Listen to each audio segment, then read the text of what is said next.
మొత్తానికి మే 31 రోజున 72nd miss world grand finale అనేది మన హైదరాబాద్లోని హైటెక్స్ కాన్వెన్షన్ సెంటర్లో జరిగింది. మరి ఈ ఇయర్ జడ్జెస్ ప్యానెల్లో ఎవరెవరు ఉన్నారో తెలుసా?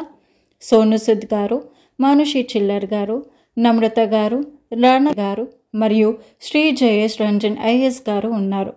వేరే దేశాల నుంచి వచ్చిన మొత్తం 108 కంటెస్టెంట్స్ మన హైదరాబాద్లో మిస్ వరల్డ్ ఫెస్టివల్లో పార్టిసిపేట్ చేశారు. కంటెస్టెంట్స్ అందరూ ఫాస్ట్ ట్రాక్ ఈవెంట్స్ మరియు బ్యూటీ విత్ పర్పస్ యాక్టివిటీస్లో పోటీ పడ్డారు. వాళ్ళ ఛాలెంజెస్లో పర్ఫార్మెన్స్ చూసి ఈచ్ కాంటినెంట్ నుంచి 10 మందిని సెలెక్ట్ చేసి టాప్ 40 క్వార్టర్ ఫైనలిస్ట్ని అనౌన్స్ చేశారు.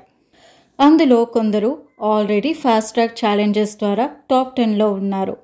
ఇంకా మిగిలిన వాళ్ళ దగ్గర పర్సనల్ ఇంటర్వ్యూస్ తీసుకున్న తర్వాత జడ్జెస్ ప్యానెల్లో ఉన్న వాళ్ళు గ్రాండ్ ఫినాలే రోజు సెమీఫైనలిస్ట్ని అనౌన్స్ చేశారు.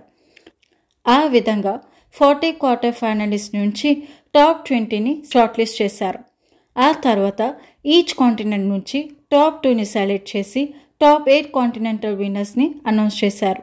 తర్వాత ఫైనల్గా టాప్ 4 ఫైనలిస్ట్ అయ్యారు. ఫైనల్గా ఈ నలుగురు ఒక last and crucial round face చేశారు.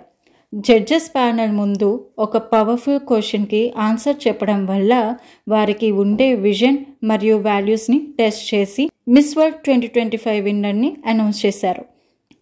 మరి మిస్ వరల్డ్ 2025 కిరీటాన్ని గెలుచుకుంది ఎవరో తెలుసా? థాయిలాండ్కి చెందిన అమ్మాయి ఓపల్ సుచాత. ఇప్పుడు తిను థాయిలాండ్కు మొట్టమొదటి మిస్ వరల్డ్ విన్నర్గా పేరు తెచ్చుకుంది. తన బ్యూటీ విత్ పర్పస్ ఏంటో తెలుసా? మరి ఆమె ఓపల్ ఫర్ హర్ అనే సోషల్ ప్రాజెక్ట్ బ్రెస్ట్ క్యాన్సర్ అవగాహనపై ఫోకస్ చేసింది. ఇది తన పర్సనల్ ఎక్స్పీరియన్స్ మీద బేస్ చేసుకొని స్టార్ట్ చేశారు. 16 ఏళ్ల వయసులో ఆమెకు ట్యూమర్ ఉన్నప్పుడు తనకు ఎదురైన ఛాలెంజెస్ ఆమెను ఈ ప్రాజెక్ట్ మొదలుపెట్టేలా చేసింది. చాలా సంతోషంగా ఉంది కదా.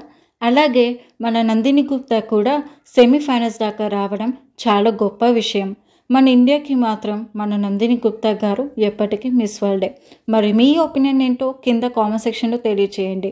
ఒక లైక్ కొట్టండి, ఫ్రెండ్స్కి షేర్ చేయండి అండ్ సబ్స్క్రైబ్ చేయడం మర్చిపోకండి.